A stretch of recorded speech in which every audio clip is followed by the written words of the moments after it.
parti pour cette petite vidéo What I Eat in New York. On m'avait prévenu, on m'a dit quand tu vas aller à New York, ma pauvre Céline, tu vas te galérer comme jamais pour manger chrono. Et j'aurais répondu à ces gens-là, mais n'importe quoi.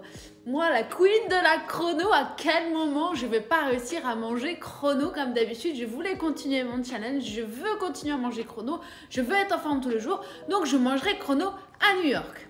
C'est quand même très beau d'avoir une confiance comme ça en soi et en ses capacités dans une ville qu'on ne connaît pas à trouver tout ce que l'on veut. Mais New York n'est pas si magique à tous les points et on va parler de ce que j'ai mangé sur cette semaine.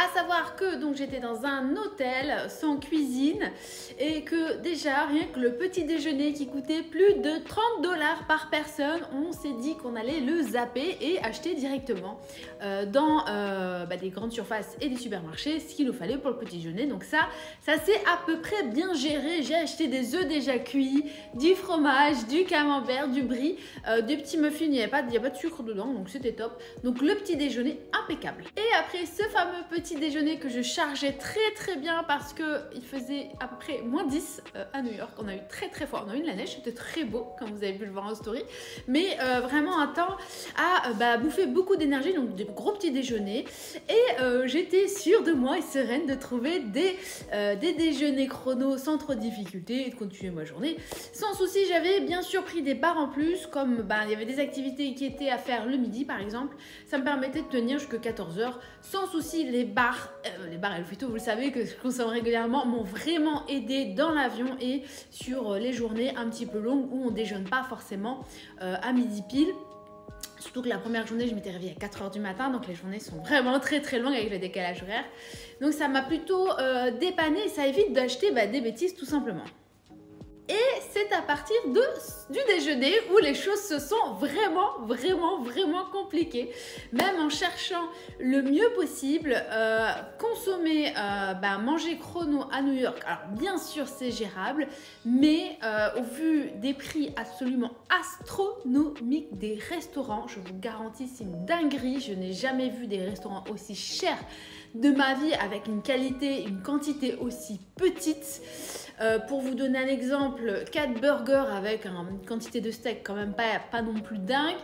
Donc pas d'eau, pas de dessert, rien du tout en plus, juste une frite ou deux pour les enfants. 120 $ pour 4 burgers, donc ça freine vraiment. Ça a vraiment freiné mon envie de viande. J'ai même vu un plat de pâtes à 40 $. Juste des pâtes, 40 $, je vous jure. Un peu dépitée par les prix absolument exorbitants. Je me suis dit, moi écoute, la chrono on va faire au mieux cette semaine, tant pis si c'est pas parfait. D'ailleurs quand vous partez en vacances ou quand vous ne pouvez pas manger chrono, ce n'est pas très grave, mais j'étais tellement sûre de moi d'y arriver, j'étais un petit peu déçue.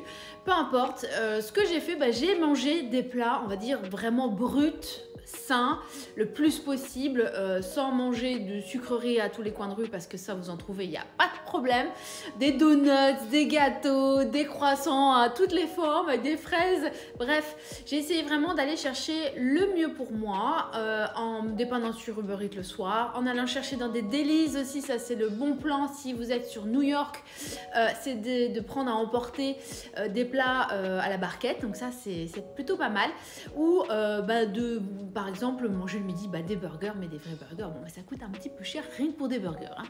Donc j'ai complètement failli à ma mission de manger complètement chrono à New York. Alors ce n'est pas impossible, mais je vous conseille, si vous allez à New York, de prendre plutôt un Airbnb, un appartement où vous pouvez peut-être cuisiner, faire vos plats, les emmener, surtout l'hiver, parce que bien évidemment l'été c'est plus facile d'aller se poser, prendre un délice à emporter et de ne pas payer une fortune dans les restaurants.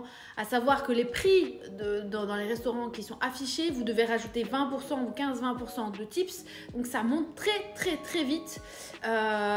Donc plutôt privilégier l'appartement, plutôt privilégier les délices, pourquoi pas Uber Eats où j'ai fait des bonnes affaires avec un plat acheté, il y avait des offres, un plat gratuit.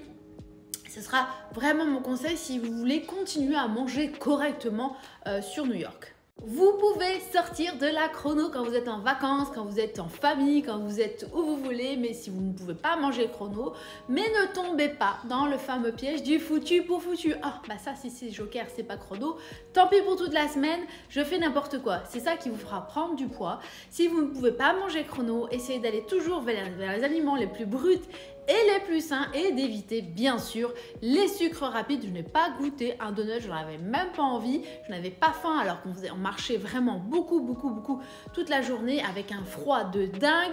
Donc ça s'est plutôt bien géré, je suis plutôt contente de moi. En tout cas, c'est la première fois que je galère autant pendant un de mes voyages à manger vraiment chrono. J'ai eu cette difficulté aussi en Thaïlande où c'était compliqué d'avoir des quantités de protéines suffisantes. Mais encore une fois, quand c'est la vacance, il faut aussi changer un petit peu ses habitudes, goûter d'autres plats, ce que j'avais fait à ce moment-là. Et encore une fois, il n'y a pas eu de cata puisque j'ai écouté mes sensations, ma faim et je ne suis pas tombée dans le foutu pour foutu. J'espère que ce petit retour vous a plu. Donc encore une fois, si vous allez à New York, privilégiez les délices, pourquoi pas prendre un appartement. Et attention au resto qui va vous coûter très cher.